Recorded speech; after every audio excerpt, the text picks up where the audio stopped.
तुलसी सीता राम भजो, दृढ़ राखो विश्वास, कबहू बिगड़त ना सुनी, रामचंद्र के दास।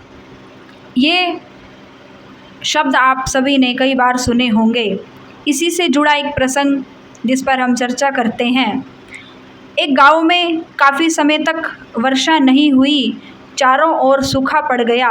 सभी जल के न होने पर त्राही त्राही करने लगे। किसी ज्ञानवान पुरुष ने कहा कि हमें जप करना चाहिए, दूसरे व्यक्ति ने कहा हमें तप करना चाहिए, तीसरा व्यक्ति बोल पड़ा हमें साधना करनी चाहिए।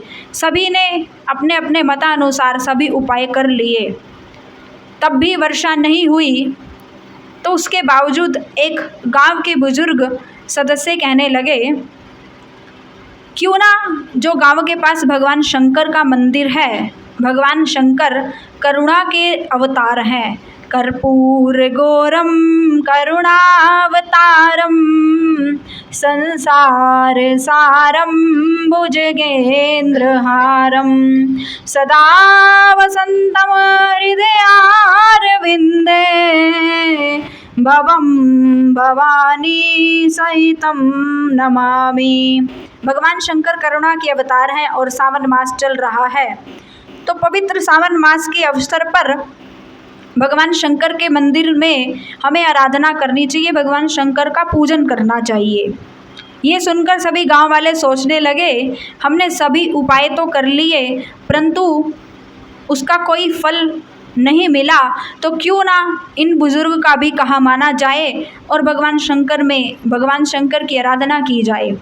सभी पूजा की सामग्री लेकर गांव के उस मंदिर की ओर प्रस्थान करने लगते हैं। तभी एक छोटा बच्चा जिसकी आयु 8-10 वर्ष की रही होगी, वो छाता लेकर मंदिर की ओर प्रस्थान करता है। तब कुछ लोग उसे देखकर हंसने लगे, कुछ उसका मजाक उड़ाने लगे। तब एक बुजुर्ग ने उससे जाकर पूछा, बेटा अब गहरे बादल भी नहीं हैं, वर्षा भी नहीं हो रही, तो तुमने छाता किस अभिप्राय से लिया है? तब कहने लगा वो बच्चा बोला, दादाजी मैंने सुना है भगवान के दरबार से कोई खाली नहीं लौटता, जब हम वापसी में गांव लौटेंगे तो भीग ना जाएं, इसीलिए मैंने हाथों में अपने छाता ले लिया है। तो कहने का अभिप्राय मेरे भाई बहन, यदि सच्चे विश्वास और श्रद्धा से भगवान से कुछ भी मांगा जाए तो भगवान भक्त की पुकार अवश्य सुनते हैं।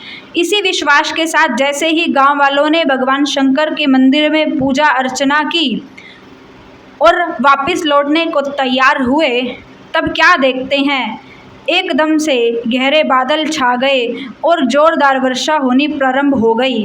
तब सभी व्यक्ति उस बच्चे को शाबाशी देने लगे और उसका उत्साहवर्धन करने लगे।